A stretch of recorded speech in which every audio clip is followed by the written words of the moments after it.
mu nekk nit ku am solo mu aussi muy wax ay kàddu yu am solo donc dañuy am mbégte vraiment bokk moom plateau bi nuyu suñu internet DKR 221. macha allah comme noonu internet yu DKR 221 fas yéene rek baat ak tontu suñu diggante ak l'honorable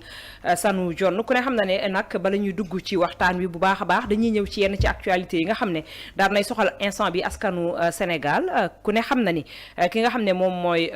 Azoura Fall ni ki démb wala sax barki démb procureur dafa daal di autosaisine ngir ñu daal di ko teg loxo ginnaaw ab vidéo boo xam ne dafa mujjee viral ci réseaux sociaux yi vidéo yi nag ñuy wax ne da ci yëkkati ay kàddu yoo xam ne teggi newul di ko teg ci koo xam ne nekkoon na fi njiitu réew ak ay ñoñam mais aussi mu nekk kàddu yoo xam ne aussi ñu bari ñu ngi wax ne rek vidéo boobee nga xam ne dafa viral nekkul vidéo boo xam ne bu récente la vidéo bu yàgg la nee nañ ça date de plus de 8 mois donc mu mel ni daal tamit waxtaan bi njort weesu na sunu njort ndaxte ki nga xam ne moom mooy Azoura Fall donte nit ñi ñu ngi wax ne mi ngi këram kenn waru ko leneen ak leneen mais liñ jot ci information yi mooy ñu ngi koy seet ba ki nga xam ne moom mooy le procureur général bi mu joxee rek ndigal pour ñu dem wëri ko boobu ba tey ñu ngi koy seet dem nañ sax ba këram gi nga xam ne moom mooy nekk ca Padoua mooy fi mu dëkkee ca Padoua mais mujjewuñu ko gis honorable mu mel ni mbiru Azoura Fall la ñuy njëkkee ñu jël ci quelques minutes rek ndaxte loo xam ne nii aussi la lu yëngal doomu aadama yi la ku ci nekk yaa ngi ci sàddini sa kàddu noo ko gisee. waaw kaabu Azoura bi nag kaabu gênant la dafa ñëw ci moment bi nga xam ne le premier ministre avait sifflé la fin de la récréation te ci tribune assemblée nationale na ko waxee te bi mu koy wax dafa am ñaari kàddu yu am solo yu mu wax kuy saaga bokk ci man da di njaboot nag lépp ngi ci seen njaboot moom y a des gens qui se réclament musulmans mu ne leen ko tere te xëy na du ñu julli du ñu war wala mais seen gëm-gëm la nit ki mën nga wax ne bokk ci man mais mënoo tere nit ne ci yow laa bokk benn mu taxaw aussi ne plus jamais dans ce pays que ñuy permettre nit ñi di toog ci ay plateau wala di toog ci yeneen di def kàddu yoo xam ne teggunuwul te ñi koy défendre yëpp kuñ ko wax doo ko waxaat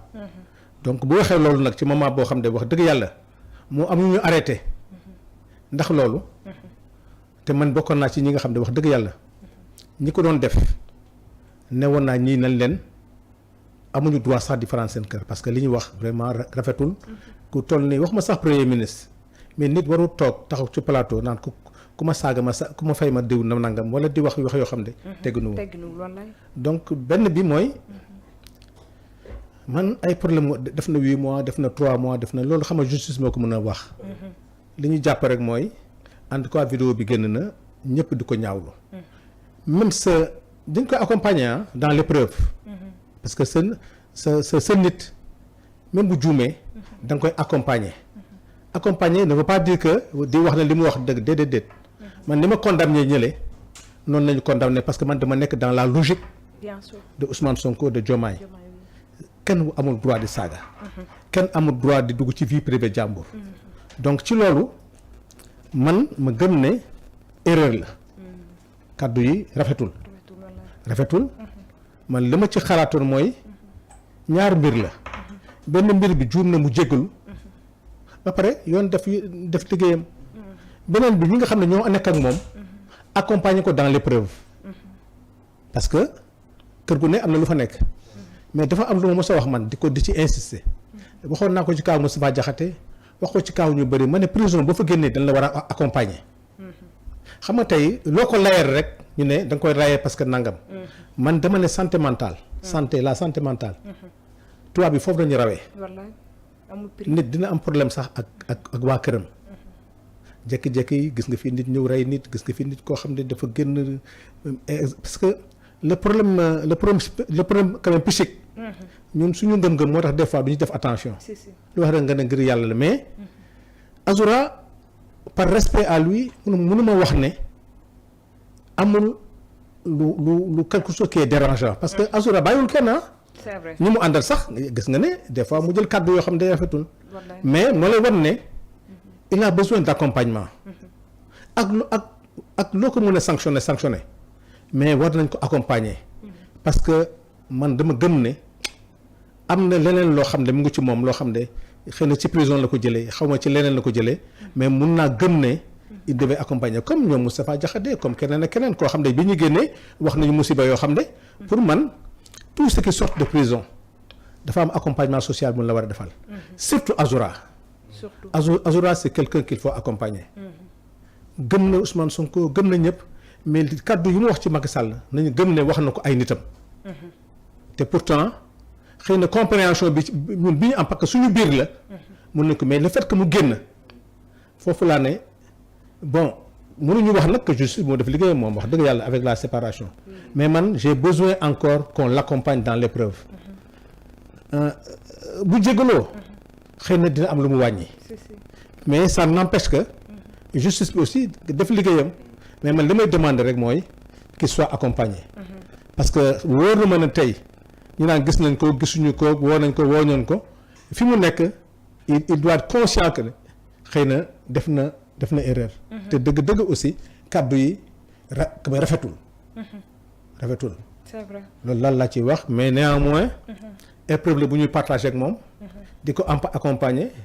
di ñaan yàlla rek yàlla jàppale ko suturaal ko ba mu génn ci lii ba vraiment ñu xool comment l'accompagner. D'accord. ak d'autres même qui sont dans l'opposition xale yi nekkoon ci prison bi yëpp génn tu vois am ay problèmes yoo xam ne wax dëgg yàlla ñu ngi seen kër toog ak moom doo xam lan moo ci nekk tu vois c'est des garçons qu'il faut accompagner parce que liñ teg li leen Macky Sall def pendant 2 ans 3 ans am na ñoo xam sax mun ñu ko nettali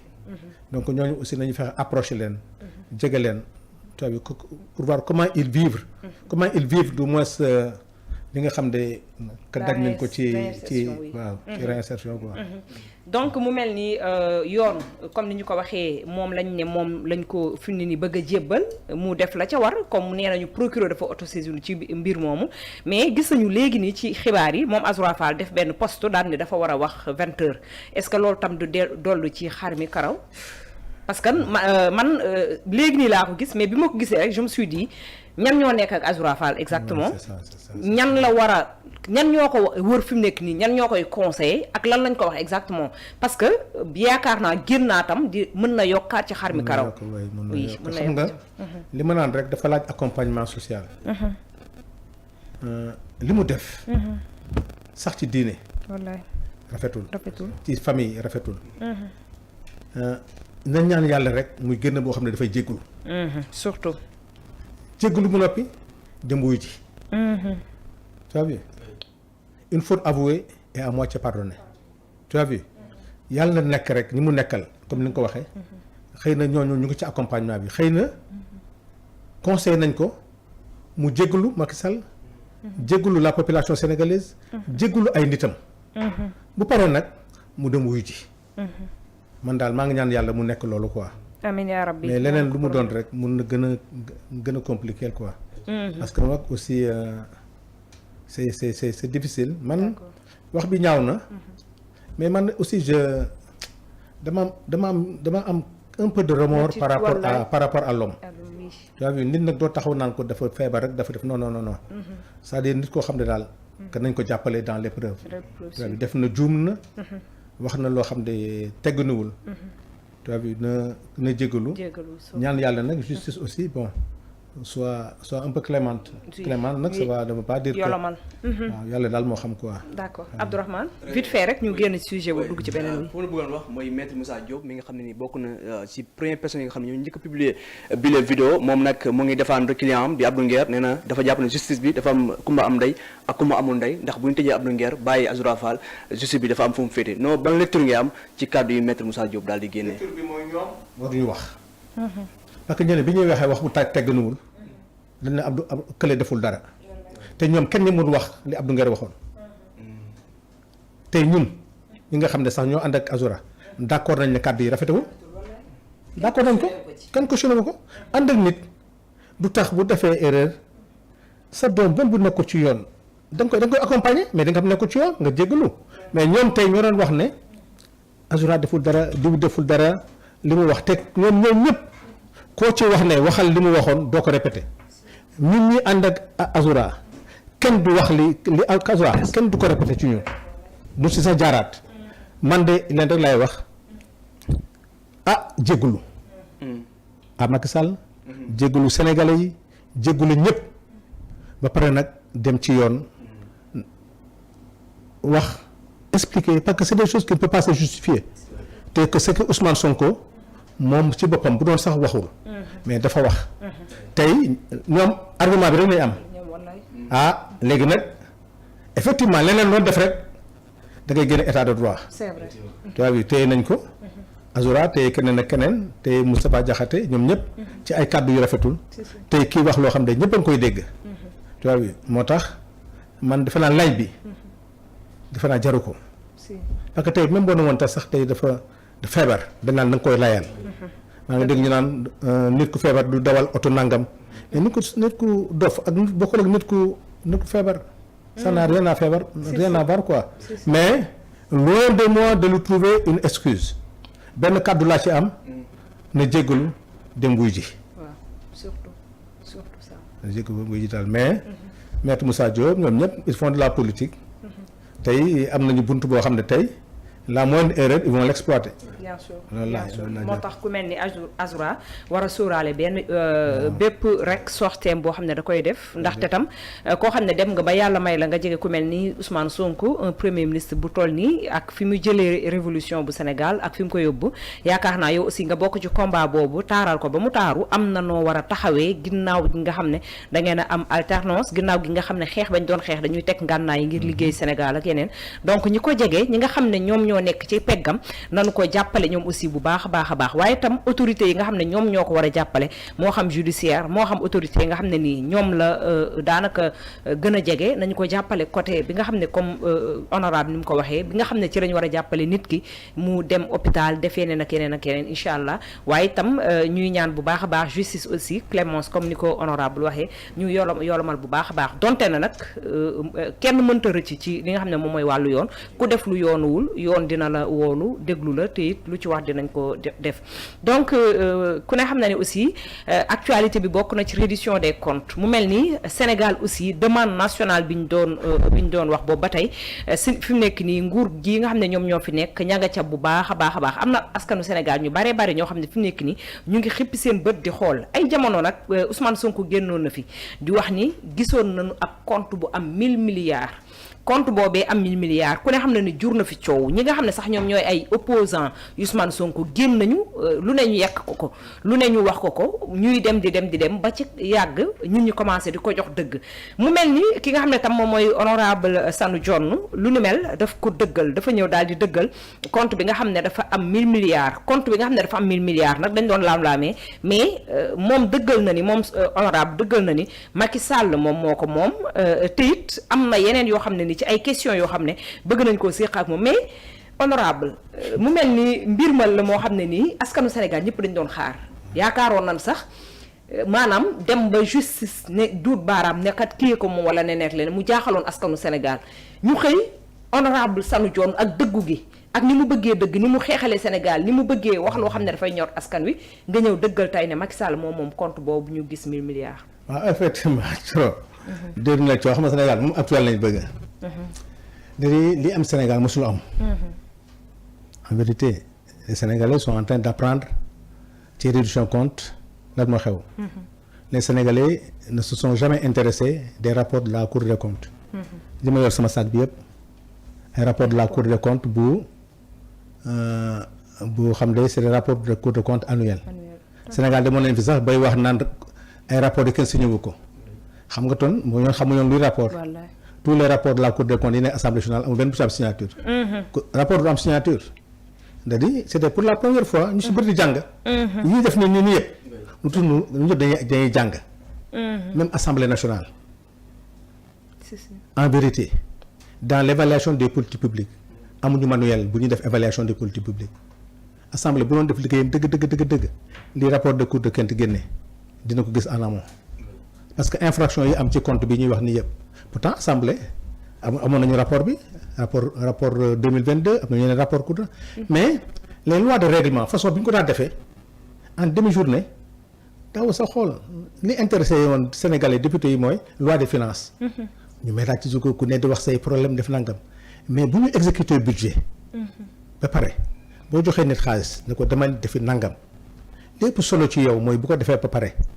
nga ne ko nag kaay indil ma saytu yow du c'est vrai du ñàkk wóolu da ngay am na ay erreur de gestion am na erreur yoo xam ne am na faute yoo xam ne am na détournement yoo xam ne tant que jëloo ko sérieux bi mu jox la loi des finances bu ñu ko joxoon sérieux boobu la loi de règlement kon am na yoo xam ne sax rapport général bi du ko génne mais aussi dañoo am problème mu lecture rapport parce que c'est trop technique mën nga nekk député nga nekk sax comptable nga nekk financier sax te doo ko mën a lire mais des fois bu ñi nga xam ne ñoom la yàlla may xam-xam buñ ci waxee nga dem gëstu ji parce que nag un parlementaire li ko intéressé man am na yoo xam ne du ma ci wax parce que du sama domaine man li am solo mooy quand je reçois le rapport am na du may saytu bi Ousmane Sonko waxee compte 1000 milliards sénégalais yëpp ñu ngi xalaat mu nekk ci compte Thioro wala mu nekk ci sa compte tur bi Abdourahmane wala compte loolu c'est ça que les sénégalais attendaient mu tudd tur waaw parce que loolu ñoom loolu nañu xool mais quelqu'un qui travaille dans les finances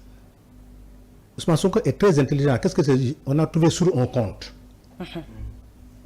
waxul compte personnel waxul compte Mademba sur un compte ñëpp di yuuxu na wax compte kan la ñëpp ko bëggoon xam vraiment mais un parlementaire quand tu lui dis sur un compte moi ce qui m'intéresse le compte c'est quoi ça moi je suis parlementaire tous les comptes qu'il y a dans la loi des finances xam naa ko man budget bi muy voté c'est le budget programme donc am naa loi LFI loi des finances initiale am naa loi des finances rectificatives ci loolu laay liggéey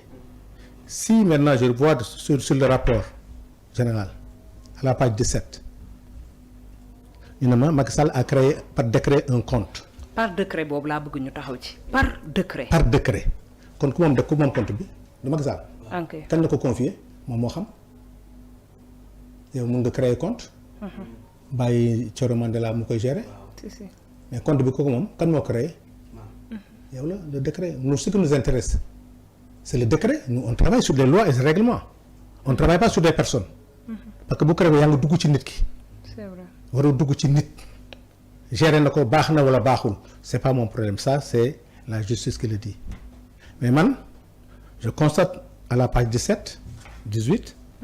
la Cour des comptes me dit que Macky Sall a créé par décret